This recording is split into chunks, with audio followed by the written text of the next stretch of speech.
Hello, everybody. You're listening to Let's Master English, and my name is Coach Shane.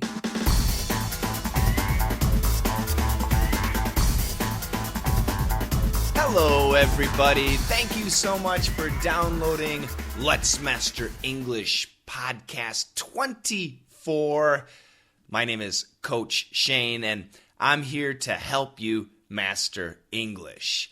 All right, we've got a news story today, another fact from Country Shane, 4 excellent questions from you, and a couple of closing comments. So I hope that you enjoy the podcast. Remember, the idea for a podcast is for you to listen to this podcast, hopefully not just one time, but maybe 2 or 3 times, and listen to it as you're driving, or as you're working, or as you're running, as you're doing something. That's the best way to listen to podcasts. This will definitely help your listening skills. All right, enough chit-chat. Let's get into the news.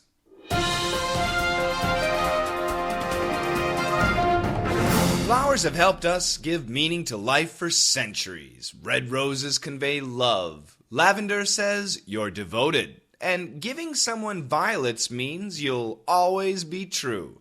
But there's more. Researchers have concluded roses might prevent heart disease, lavender is good for your brain, and violets strengthen your capillaries. The next time you get flowers from someone, dig in. Okay, what was that? Flowers have helped us give meaning to life for centuries. Red roses convey love. Lavender says you're devoted. And giving someone violets means you'll always be true. But there's more. Researchers have concluded roses might prevent heart disease, lavender is good for your brain, and violets strengthen your capillaries. The next time you get flowers from someone, dig in. Okay, so the story is about flowers, and I don't think it's too difficult. Let's go ahead and look at the first sentence. Flowers have helped us give meaning to life for centuries. So, flowers, everybody knows flowers, roses, and daffodils, and even dandelions. Check the podcast script for those flowers. Flowers have helped us meaning humans, you, me, our grandparents, our great-great-great-great-great-great-grandparents, everybody. Flowers have helped us give meaning to life for centuries. For centuries means for hundreds of years. And we all know when we're walking in nature and we see a flower, I think everybody agrees it's beautiful. It's amazing that nature has given us something so pure and so beautiful. Flowers have helped us give meaning to life for centuries. So, and we know the next sentence, red roses convey love. Yeah, so, a guy many times will give red roses to his girlfriend or his wife. And the meaning is love. He's saying, I love you. Of course, the woman can give the guy red roses too, but usually it's the guy who gives the roses. So everybody knows red roses mean love. Red roses convey love. To convey, C-O-N-V-E-Y. Yeah, the pronunciation convey. The word convey means to mean or to say. Red roses mean love. Red roses say love. Red roses convey love. Lavender is another type of flower. Lavender says you're devoted. Lavender says you are devoted. Lavender conveys devotion. So what does it mean to be devoted? D-E-V-O-T-E-D. To be devoted means to be dedicated or to be loyal. If you are devoted to someone, that means you focus your love on that person.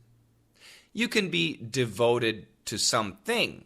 For example, English. I am devoted to helping you with your English. I concentrate my love, my affection, my energy on teaching English. I'm devoted to your English improvement. What are you devoted to? Hopefully, all of us are devoted to our mothers. I hope. And if you're married or if you have a boyfriend or girlfriend, I hope you are devoted to that person. So if you are devoted to someone, you could give them lavender flowers because lavender flowers say you're devoted. And giving someone violets means you'll always be true. So another type of flower is the violet. V-I-O-L-E-T. Violet. Violet. And violets are very pretty, small flowers. And if you give someone violets, what does it mean? Does it mean love? No. Does it mean you are devoted? Not exactly. It means you will always be true. And what does it mean to be true?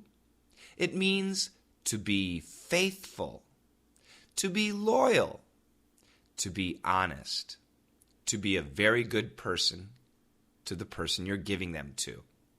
Okay, so there we go. So now we understand that flowers help us give meaning to life. Roses mean love, lavender means devotion, and those flowers mean you'll always be true. Okay, that's good. Now, the next sentence. But there's more. There's more. There's more meaning. There's more to what different flowers mean. And here is the news. Researchers have concluded roses might prevent heart disease. Wow, this is amazing.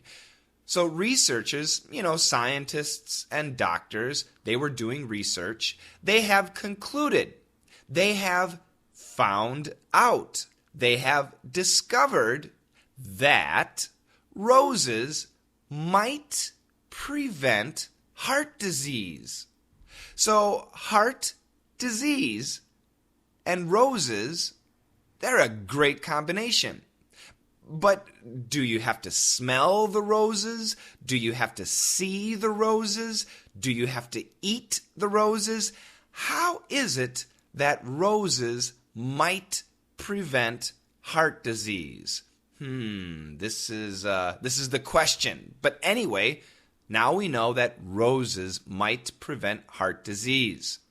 Lavender, the other flower, lavender is good for your brain. Wow, so your brain, the brain function, if you have lavender, your brain works better. But what do you mean, lavender? Do you have to see the lavender? Do you have to smell the lavender? Do you have to touch the lavender? Do you have to eat the lavender? How? How are roses and lavender good for your body? And one more. Violets, the other flower, violets strengthen your capillaries. Okay, so to strengthen something, strengthen,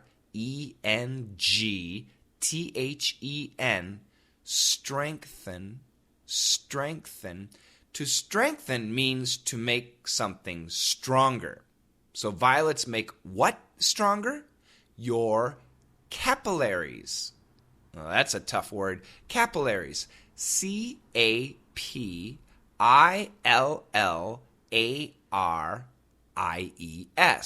Plural. Capillaries. What are capillaries?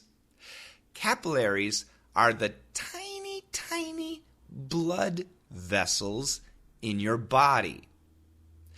Usually if you look at your arm, or maybe if you feel your neck, you can see those blue lines, or you can feel the blood in your body moving, right? Those are veins and arteries. Those are the tubes where your blood travels in your body. But if you cut your finger just a little bit, just cut your finger, blood comes out, right? Even though we don't see a vein or an artery, blood still comes out. So where was the blood? The blood was in the capillaries. The capillaries are the really super tiny blood vessels in your body, and violets strengthen your capillaries.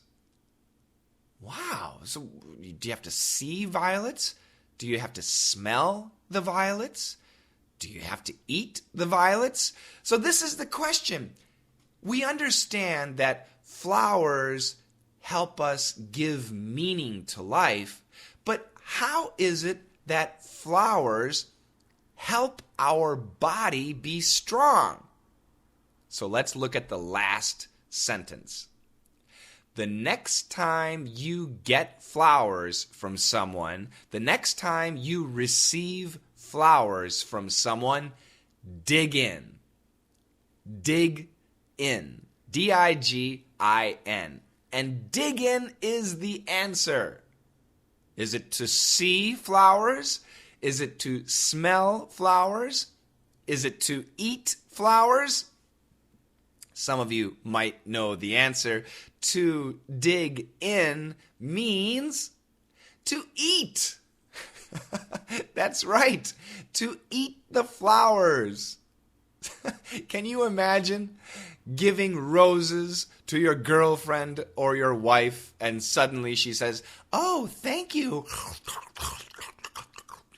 What are you doing? You're not a rabbit. But you should say, "Yes, please. Bon appetit. Eat them. They are good for your heart. And they mean I love you." So this is very interesting news. Now we know that flowers not only give meaning to life, but they also help people live a healthier life. Roses prevent heart disease. Lavender is good for your brain. And violets strengthen your capillaries. Actually, flowers do have many health benefits. So if you ever have the chance to eat a flower, go for it. It's not just the rabbits, but people should be eating flowers too. I like the story. Okay, so we have a couple of key words here. Convey.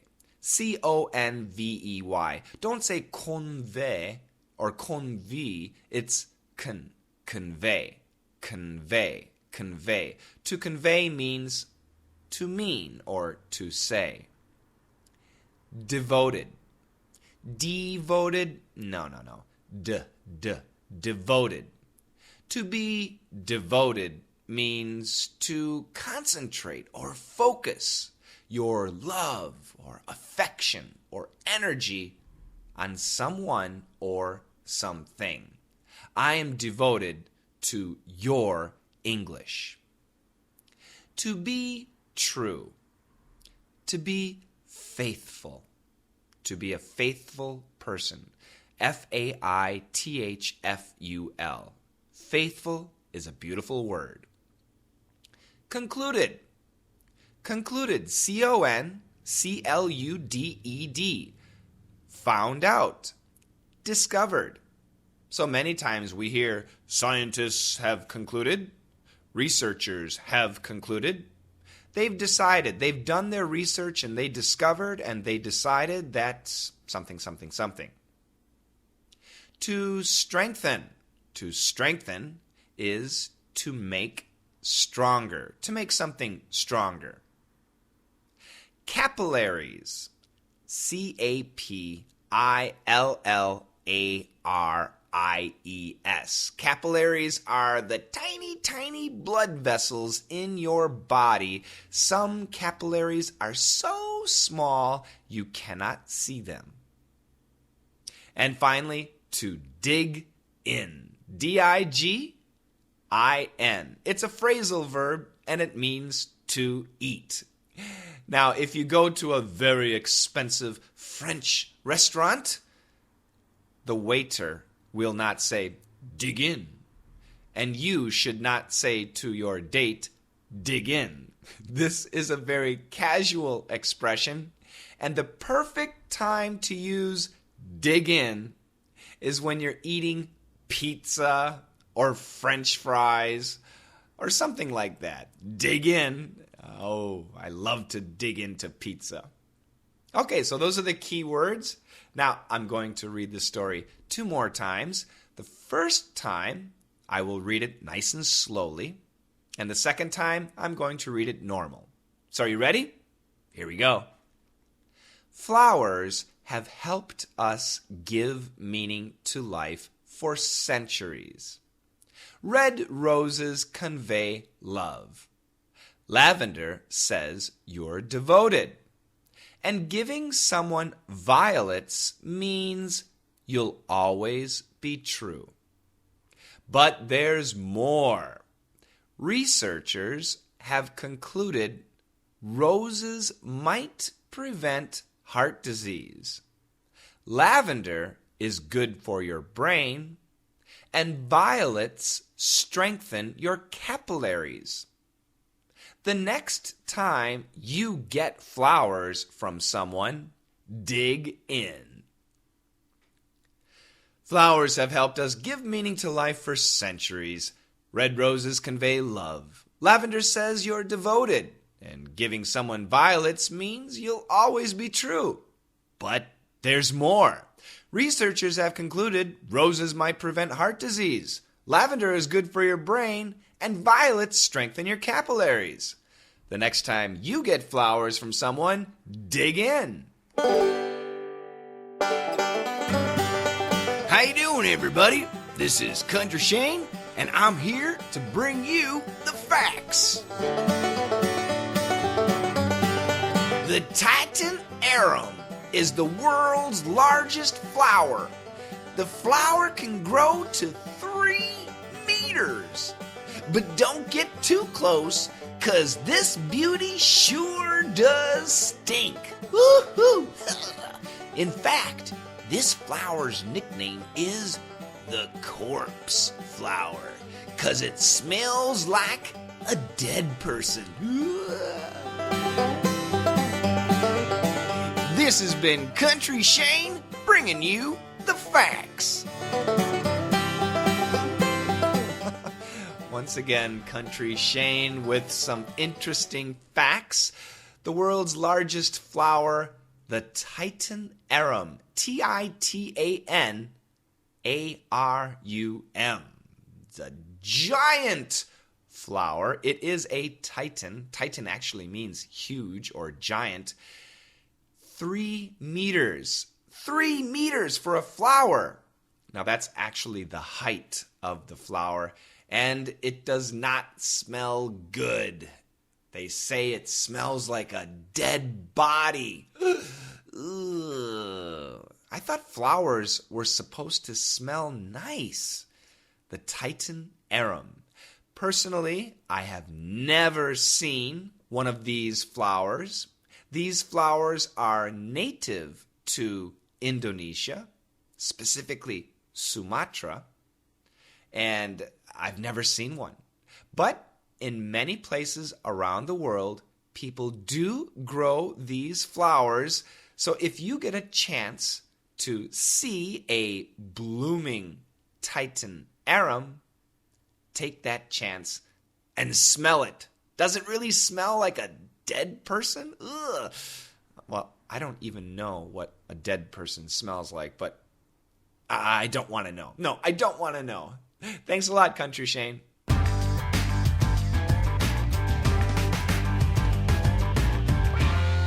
All right, it's time for some questions. And the first question comes from the Let's Master English website. It's from Patricia. Hi, Coach Shane. Thank you for all you are doing to help us with English. Can you talk about rhythm and intonation in English sentences? Are they really important for American people when we speak English?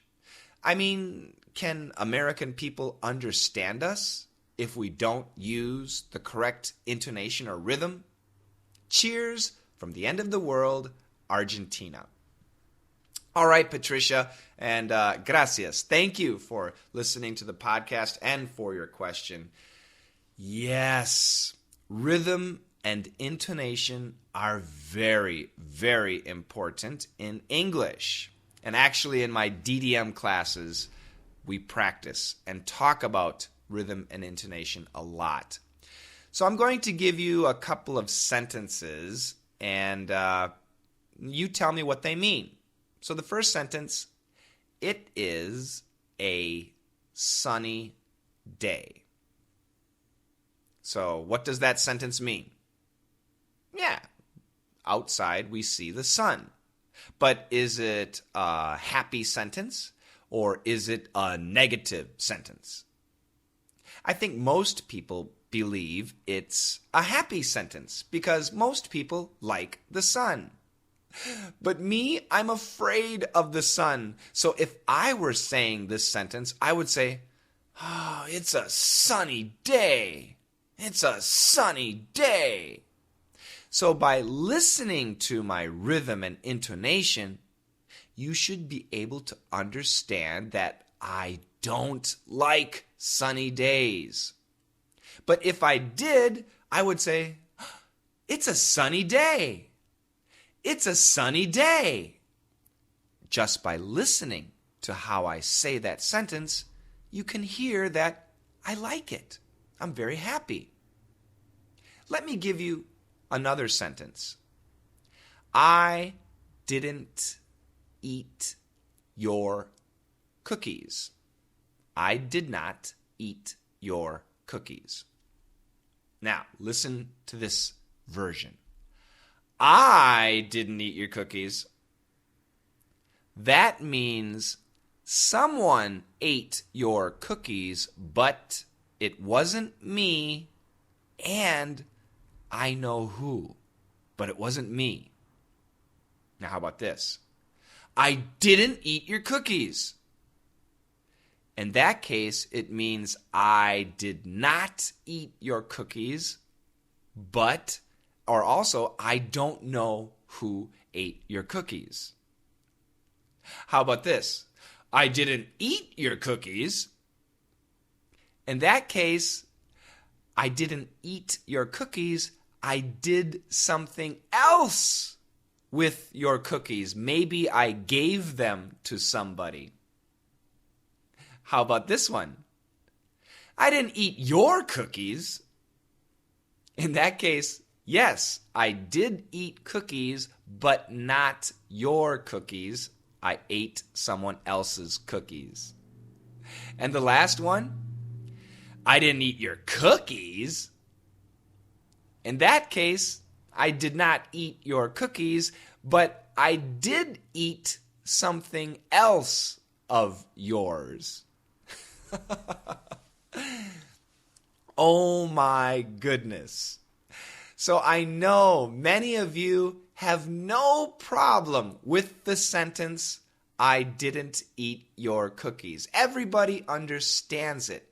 However, the structure of a sentence is only one small part of English communication.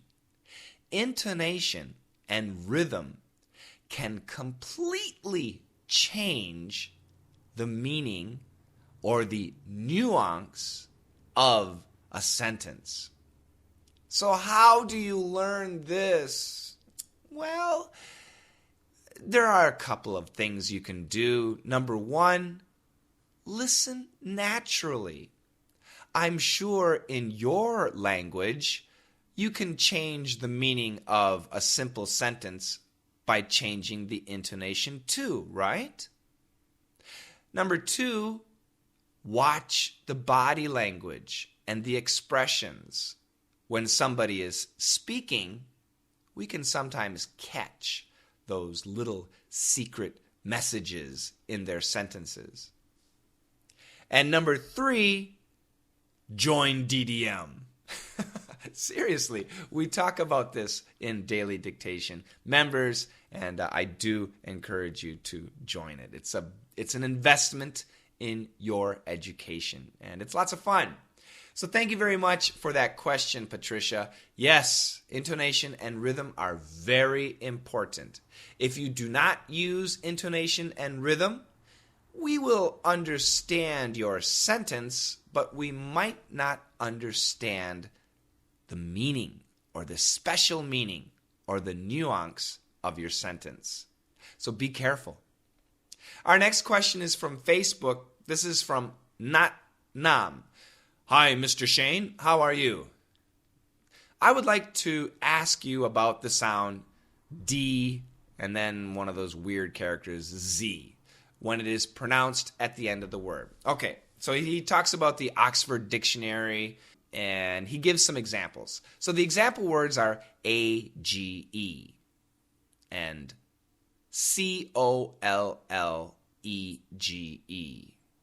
and P-O-S-T-A-G-E.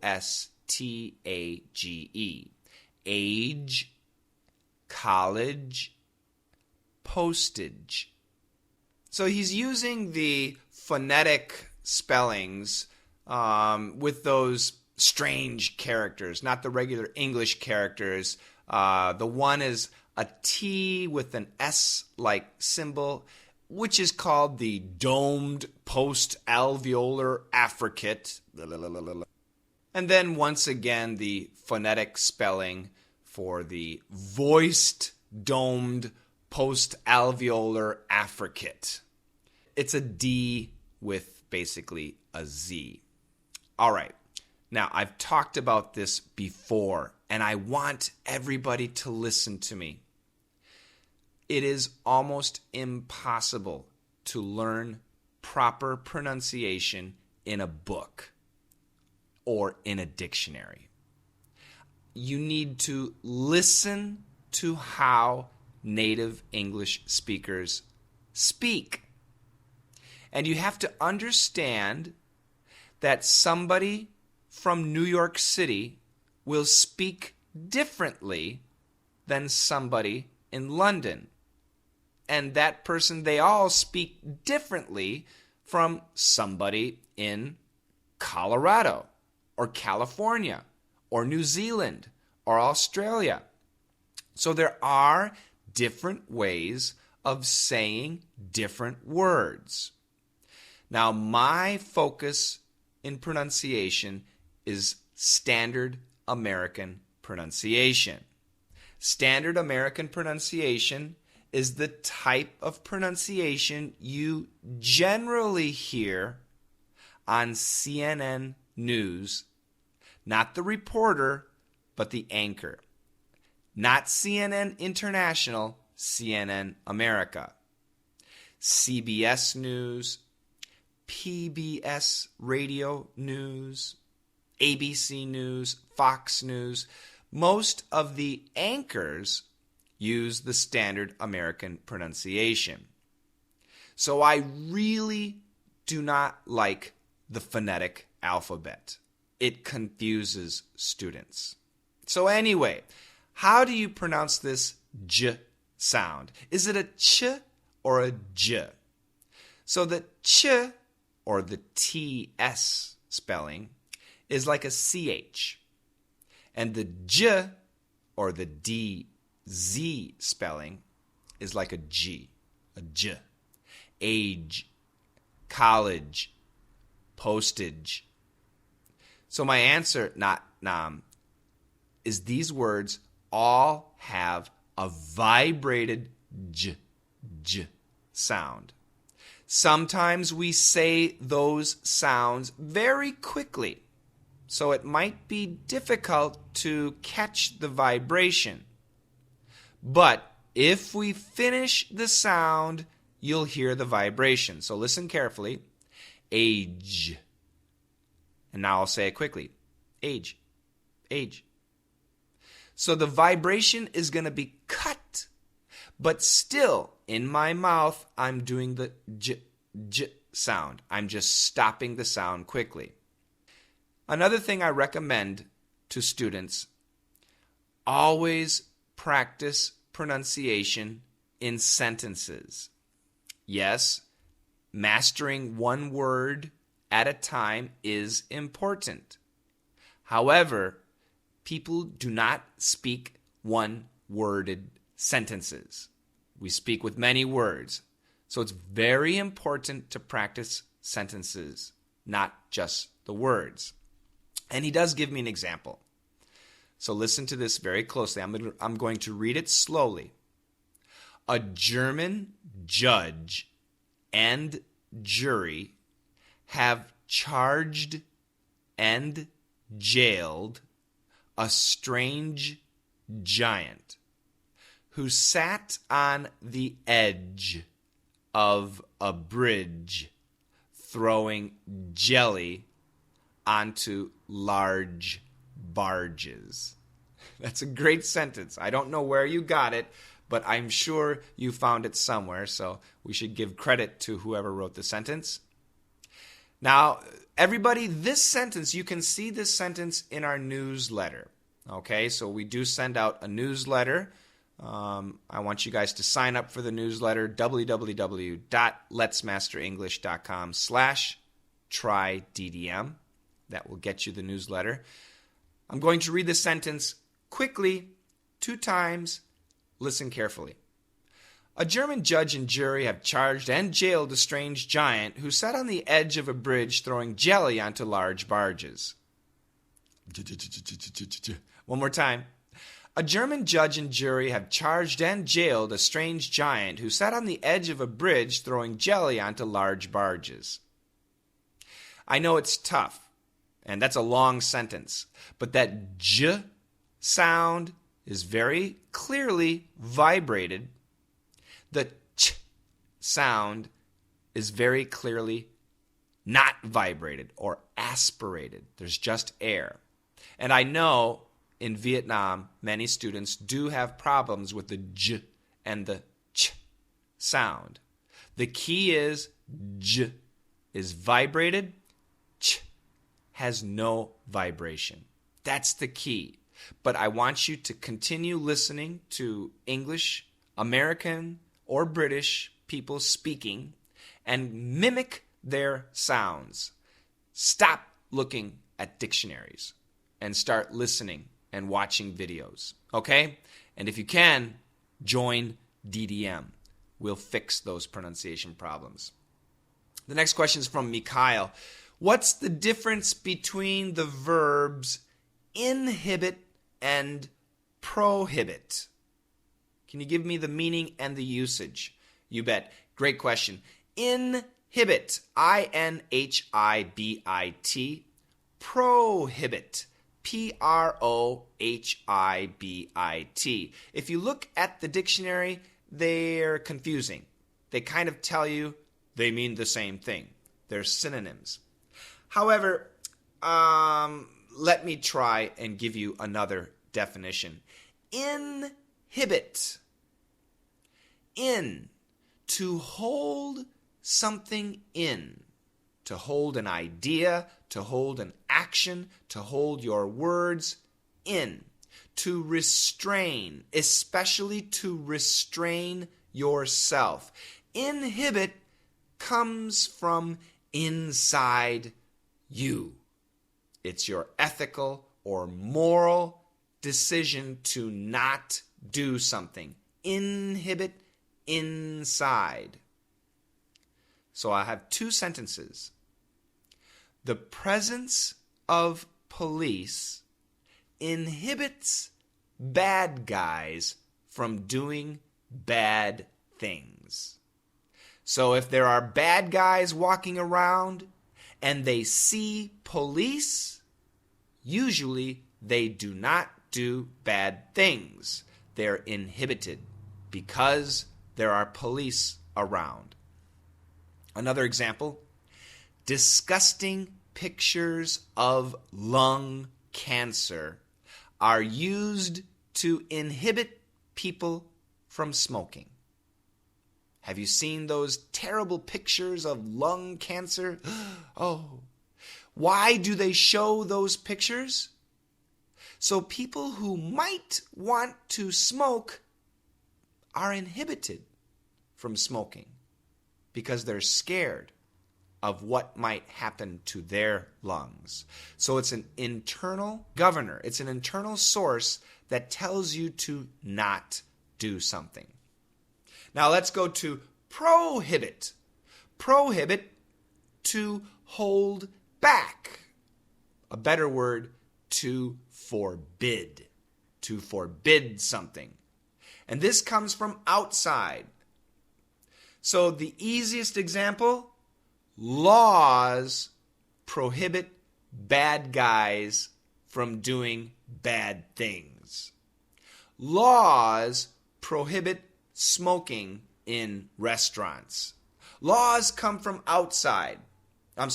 Prohibit comes from the outside. Inhibit comes from the inside. So let's listen to those sentences again and compare. The presence of police inhibits bad guys from doing bad things. Laws prohibit bad guys from doing bad things. Disgusting pictures of lung cancer are used to inhibit people from smoking.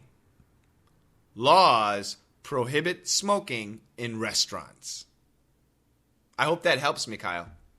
We've got another question from Daffodil. Hi, Coach Shane. I tried every way to contact you. I even emailed you, but no answer was sent to me. Oh, Daffodil, I'm sorry, you are not alone. Every day I receive over 100 emails, and it is impossible to answer every email. And I do have several people helping me with my emails. So we try to answer the emails, but sometimes it's just impossible. I do apologize. But this question got through. So Daffodil says, what exactly is a news anchor? Why do you say a news anchor? A-N-C-H-O-R. That's a great question. And earlier in this podcast, I talked about the news anchors in America using the standard American accent. And actually, in DDM, about 1 month ago, we discussed the word anchor. So I know my DDM students can answer this question. But I'll give you the answer too. When you think about an anchor, A-N-C-H-O-R, you should think about a ship, S-H-I-P, a huge boat. When the ship wants to stop and stay in one place, it uses a giant, heavy anchor, and it puts it into the water, and the anchor goes into the ocean all the way to the bottom and goes into the land and keeps the ship in one place. Right? That's the typical meaning of anchor. And that's the idea of an anchor on the news.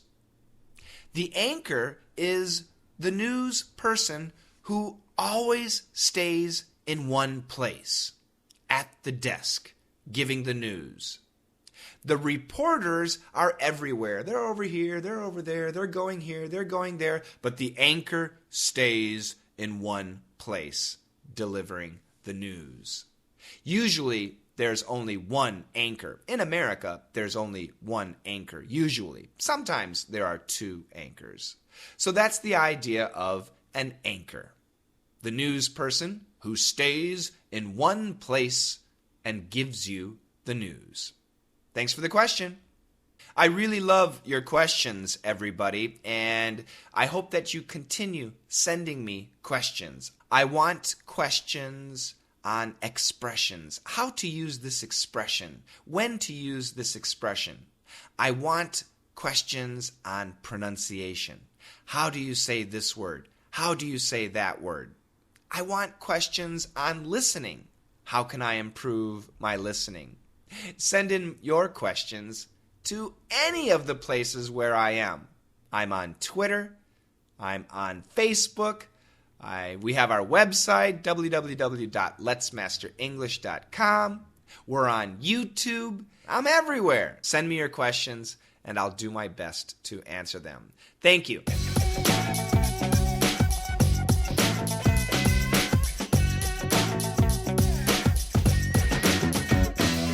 Okay, everybody, we've come to the end of another podcast, and we have a request. Somebody is doing some research on the country Ivory Coast in Africa. So, are there any Let's Master English podcast listeners from the Ivory Coast? If you are from the Ivory Coast, please send me an email. My email address is dailydictationmembers@gmail.com, and I will connect you with the person who's doing research on the Ivory Coast, and perhaps you can help him, and maybe you can build a friendship. Also, last week we had a listener named Burhan, and he asked everybody a question. What do 143 and 1432 mean? And I received many answers, and everybody who sent an answer was correct. And I'm going to read Abdul's answer. He says, I've heard those numbers before. It's a wonderful question. And the answer is 143 means I love you. Why? Because 1 refers to I, one letter. 4 refers to love, 4 letters, L-O-V-E. And 3 refers to you, 3 letters, Y-O-U. So 143 means I love you. And what about 1432? Well, it's the same. It means I love you too. T-O-O. So one person can say 143, and the other person would say 1432. I love you too. And that is the idea. Now, we actually don't say 143. We use it in text messages and in emails and in letters and in cards. It's something that you can write. A little secret code to say, I love you. So thanks for the question, Burhan, and Abdul, thanks for the great answer. And this week, another listener has decided to give everybody a question, just like Burhan did.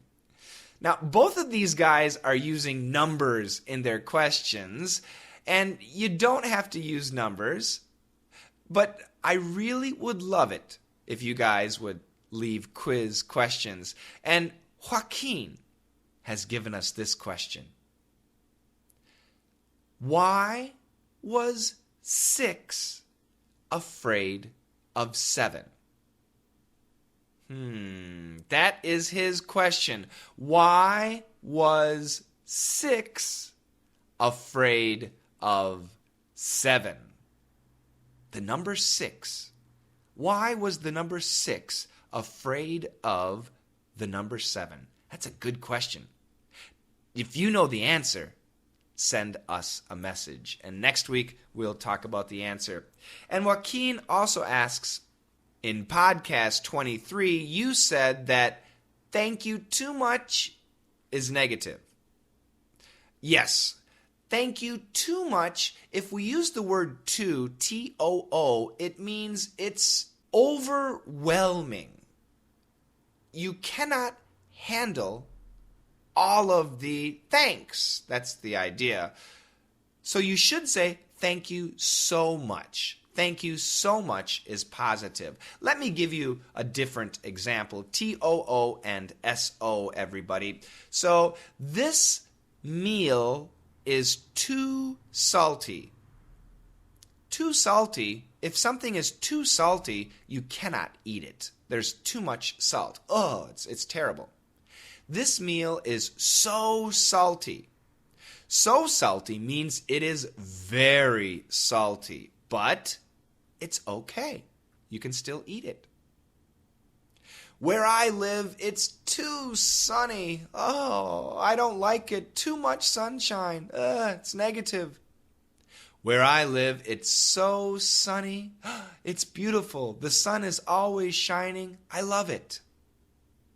Do you understand the difference? T-O-O implies negativity, not good. S-O implies that it's good. It's a lot, but it's okay. So I hope that answers your question. All right, that's it. I'm not going to go to iTunes today, but I hope that you go to iTunes and leave a rating for our podcast. You can find us. It's easy. Let's Master English. That's the name of the podcast, and it's on iTunes. And everybody, I have a very special announcement. On May 1st, we are going to start a new podcast. Dun, dun, dun, dun, dun. That podcast will be based on E-Cubed. And E-Cubed is my YouTube channel where I teach an English expression every day. So I'm going to start over on iTunes. It's going to be a podcast, and we're going to cover all the expressions that we studied in E-Cubed. I will start at the beginning.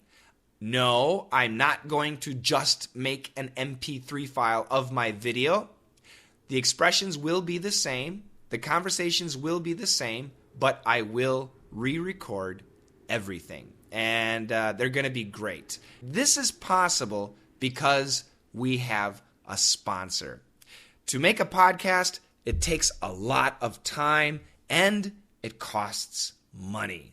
It's not cheap. I'm very excited that I finally have a sponsor for my podcast, and they're sponsoring this podcast too, and it's about grammar.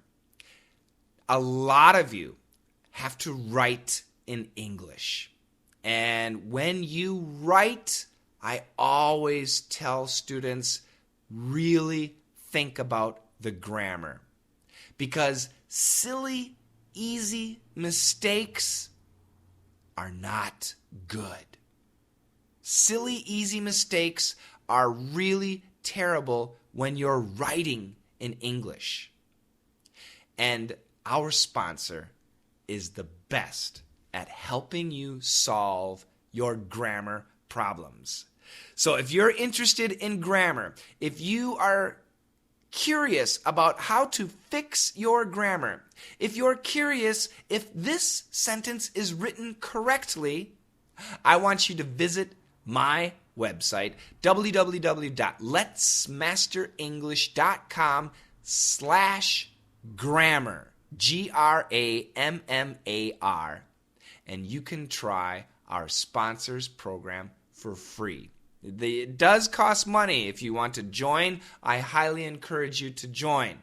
And once again, they are a sponsor. So if you join, I do receive a tiny portion, a little tiny bit of money, but that helps pay for the podcast and pay for the web hosting and all the other stuff. So once again, this week, we have a new podcast coming. It's starting on May 1st, and I want you to visit my sponsor, www.letsmasterenglish.com/grammar. And if you're interested in joining DDM, I would love it if you joined. Actually, this week is a perfect time to join because we're starting a new situation comedy episode. It's the perfect time to join. Send me an email at dailydictationmembers@gmail.com. And if you want to try DDM, go to www.letsmasterenglish.com/try-DDM. And finally, get the newsletter. The newsletter is free. It has pictures of all of these flowers that we talked about in the beginning and the example sentences that I talked about in my question and answer section. So get that information. Once again, sign up at the same place, www.letsmasterenglish.com/try-DDM, and get that today. You guys are awesome. Thank you very much. And to the podcast transcribers, you guys did an excellent job with podcast 23. Everybody, you can see the full transcript on my website and also on our Let's Master English Google Plus community. Thank you so much. And remember, let's master English.